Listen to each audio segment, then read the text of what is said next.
총선 앞두고 여러 가지 정치권의 파장을 일으킬 겁니다. 이분이 복귀하는 게 안철수 전 대표와 가까운 분으로 알려져 있습니다.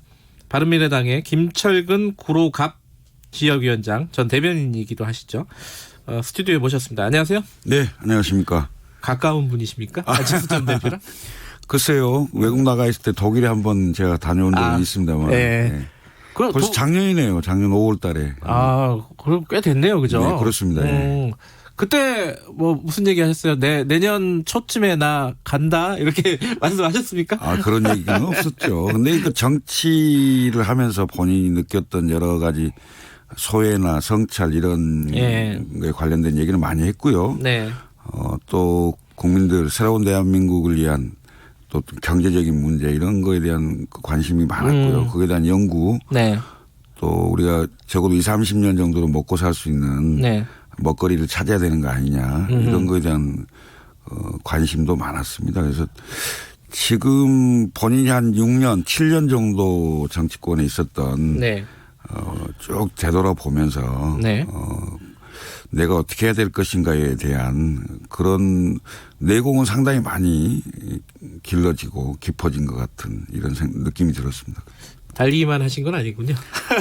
달리기 한 것도 있지만 달리기를 하면서 아마도 그 본인의 체력도 체력이지만 생각을 많이 정리했을 그렇죠. 겁니다. 이게 뛰는 게 생각 정리하는데 되게 좋다 그러더라고요. 그렇습니다. 그리고 또 참고로 뛰는 운동이 수명을 연장한답니다. 그래요? 어제 이제 페이스북 SNS에다가 이제 복귀 돌아가겠다. 돌아가서 여러 가지 얘기를 나누겠다라고 남겼는데 안철수 전 대표가 그 전에 좀 주변 분들하고 상의가 있었나요? 의원들하고도 이제 소통이 좀 있었던 걸로 알고 있고요. 그래요? 제가 여기 이 프로그램에 나온 게 10월 한 23일인가? 예, 가을쯤에 한번 오셨어요. 네, 기억하는데 그때도 제가 총선 패싱 가능성이 적다. 총선 전에 올 것이다. 뭐 이렇게 예측을 한 적이 있어요. 기억이 나는데요.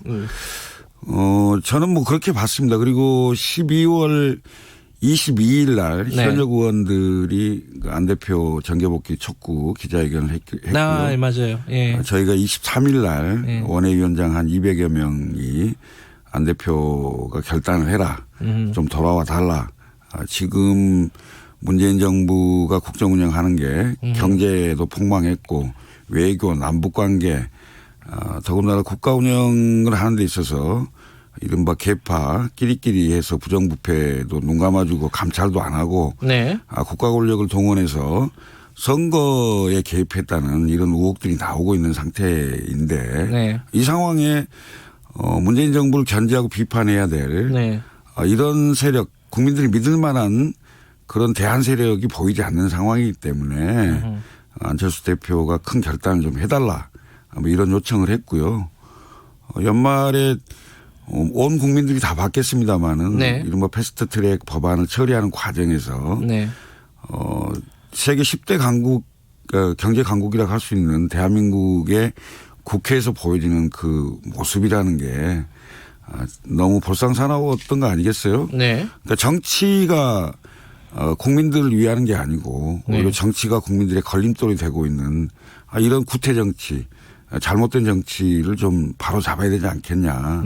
뭐 이런 생각들이 많은 것 같습니다. 와서 이제 이게 방금 말씀하신 뭐 정치에 대한 입장이라든가 대한민국에 대한 생각 뭐 이런 것들이야 이제 와서 풀어내겠죠. 근데 현실적으로 궁금한 거는 이제 어디서 활동을 할 것이냐 아니면 무엇을 만들 것이냐 요건데 몇 가지 경우의 수를 생각해 볼 수 있을 것 같아요. 청취자분들도. 당연히 생각할 수 있는 게 바른미래당으로 간다. 이럴 수 있을 거고 자유한국당으로 합칠 수도 있다. 뭐 가능성이야 모르겠지만 그리고 지금 새로운 보수당 만들잖아요. 오늘 창당인가요? 5일 날입니다. 5일인가요? 자, 오늘 탈당을 하는 거예요. 오늘 탈당이고 새로운 보수당하고 힘을 합칠 수도 있는 거 아닐까? 아니면 뭐 새로운 거 아예 다 다른 거 만드나? 뭐 경우의 수가 몇 가지가 될 것 같은데 어떻게 보세요? 제가 어제 그 기자들로부터 질문 받은 게 바로 그겁니다. 그거 계속 이게 궁금하겠죠, 기자들은. 하여튼 뭐 수십 명, 뭐 수백 명의 전화를 받았는데요. 지금 현재는 뭐 정해진 바는 없습니다. 없는데 아까도 말씀드렸듯이 지금은 문재인 정부에 대한 견제와 비판. 네. 그러니까 안철수 전 대표가 지금까지 여당을 해본 적은 없습니다. 정계 입문해서 그렇죠. 줄곧 야당을 해왔고 네.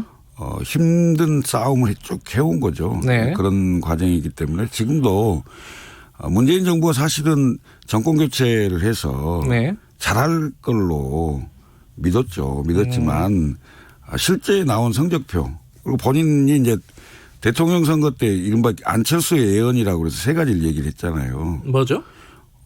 문재인 정부, 그러니까 문재인 대통령 후보가 대통령이 네. 되면 나라가 분열될 것이다. 이른바 진보 보수 또는 네. 극자 극우로 분열될 것이다. 뭐 두 번째는 끼리끼리 네. 계파들끼리 담합을 해서 결국 네. 부정부패가 일어날 것이다. 네. 세 번째는 미래에 대한 대비를 못할 것이다. 이른바 4차 산업혁명 시대에 대한민국이 가장 뒤처진 나라가 될 것이다. 네. 이런 예언을 했는데 네. 공교롭게도 2년 반이 지난 이후에 한번 보세요. 대한민국은 둘로 나눠져 있죠. 거의 문재인 정부와 민주당이 주장하는 건 자유한국당은 무조건 반대. 전 정권 때 한번 봐보세요. 박근혜 정부가 주장했던 건 민주당이 다 반대. 네. 이렇게 반대를 위한 반대로 완전히 둘로 나눠져 있는 거죠. 그리고 네. 지금 최근에 청와대 그 민정수석실의 감찰 무마 사건이라든지 울산시장 하명 사건이라든지 이런 것을 보면 권력 운영이 사실상 끼리끼리 담합해서 계파에 의해서 봐주고 이런 거 아니겠어요? 그런 의혹들이 나오는 거 아닙니까? 네. 근데 지금 제가 여쭤본 거는 구체적으로 어떻게 할지는 안정해졌다고는 하는데 네. 그럼 하나씩 지워나갈 수는 있을 거 아니에요. 자유한국당하고 합치는 건 현실적으로 지금 불가능한 거 아닙니까? 근데 저는 이제 그 구체적으로 예. 지금 하나하나를 말하기는 상당히 왜냐하면 정확하지 않다라는 생각을 하고 있고요. 우선은 제가 이제 안철수 전 대표는 지금까지 야당을 해왔다. 네. 야당 인사다 이거죠. 네. 그럼 현재의 문재인 정부와 민주당의 네. 국정운영 실패에 대한 견제와 비판할 수 있는 세력을 모아야 된다. 이게 네. 원칙이겠죠. 네. 두 번째는 전 정권이 이른바 국정운영 거기도 이제 국정운영 실패를 단적으로 보여줬던 이른바 탄핵과 파면을 당한 네. 그 세력 아닙니까? 네. 이 세력의 핵심적인 인사들 이런 분들이 앞장서 갖고는 국민들의 신뢰를 얻을 수 없겠죠. 네. 이런 몇 가지 조건들을 걸고 나면 네. 함께 하실 수 있는 세력들이 저는 눈에 보인다고 봐요. 근데 이제 부정적인 측면들을 얘기하는 쪽이 아니, 물론 있습니다. 있죠. 당연히. 그걸 몇 가지 여쭤보면요. 네. 일단은 이 표현이 좀 과할 수도 있는데 네. 좀 기회주의적인 거 아니냐. 그러니까 선거 때 딱 임박해가지고 네. 또 이렇게 뭐 그런 약간 비아냥이라고 할까요? 선거 됐으니까 이제 안철수 올 때 됐구나. 막 이런 느낌 있잖아요. 그 부정적인 시각을 어떻게 설득을 하실지. 그게 아니고 그것은 지금 김경수 지사가 재판을 받고 있는데요. 네. 이른바 드루킹 일당이 네네. 수많은 댓글과 네. 그 여론 공작에 의해서 안철수를 그렇게 이미지 메이킹한 거 아닙니까? 이건 민주당과 드루킹 그다음에 김경수 일당이 만들어낸 저는 모함이라고 생각하고요. 그런 이미지에 의해서 네. 자꾸 그런 말씀을 하시는 것 같은데 안철수 대표가 2012년도에 정계 입문 이후에 네. 정치권을 떠나본 적이 이번이 처음입니다. 마치 여러 번 있는 것처럼 네. 자꾸 무슨 간철수 간본다 뭐 때됐다 이렇게 얘기하는데 안철수가 언제 그런 적 있습니까? 근데 또 그 부분이 있어요. 2012년도에 이제 정계 입문했다고 하셨잖아요. 네. 그때 진짜 대단했지 않습니까? 그렇죠. 안철수 현상이라는 말이 나올 정도였어요. 그렇습니다. 근데 그런 어떤 새로운 느낌이 많이 소진된 거 아니냐. 이제는 국민들한테 설득력 있는 어떤 제3의 어떤 방향성 그런 느낌 그런 이미지 그런 설득력을 지금 안철수 전 대표가 가지고 있느냐 과연. 지금 저는 이제 두 가지라고 봅니다. 우선은 문재인 정부와 그 민주당이 상대적으로 도덕적이고 뭐 이런 것을 많이 내세웠지 않습니까?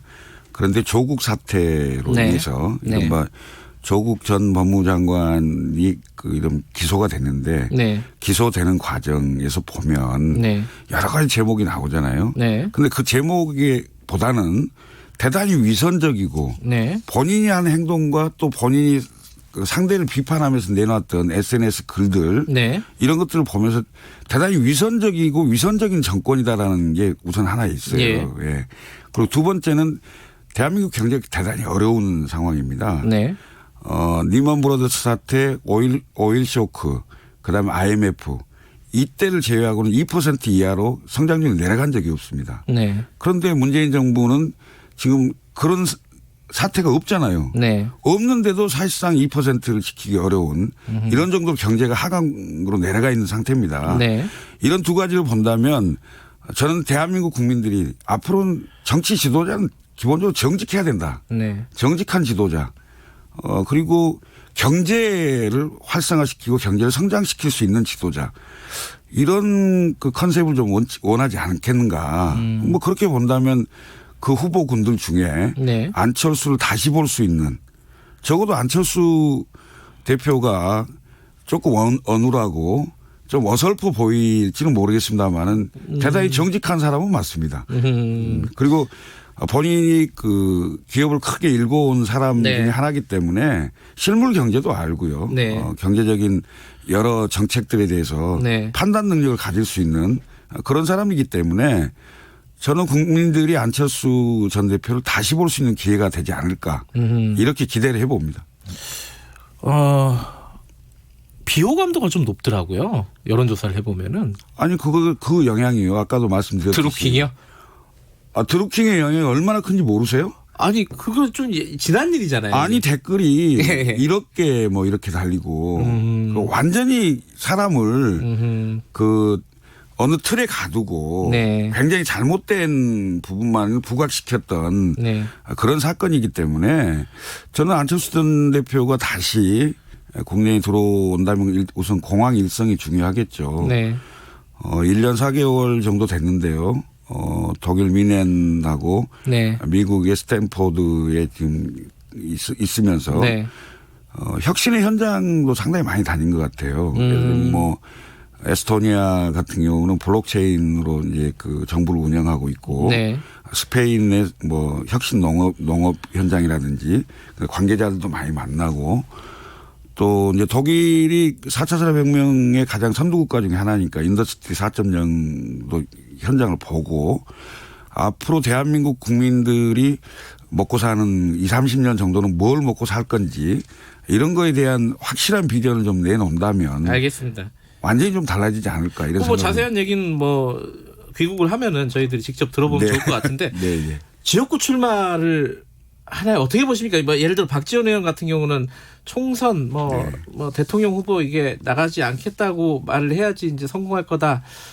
이게 무슨 의도로 얘기했는지 좀 복잡한 얘기긴 한데 어쨌든 어떻게 예상하십니까? 지역구 출마할 걸로 예상하십니까? 아니면 어떻게 보세요? 우선 박지원 의원이 안철수 대표에 대해서 얘기한 것 중에 한 개도 맞춘 게 없어요. 다음 주에 오면 제가 요즘 여쭤보겠습니다. 네, 여쭤보세요. 네. 노예한 정치인인데요. 네.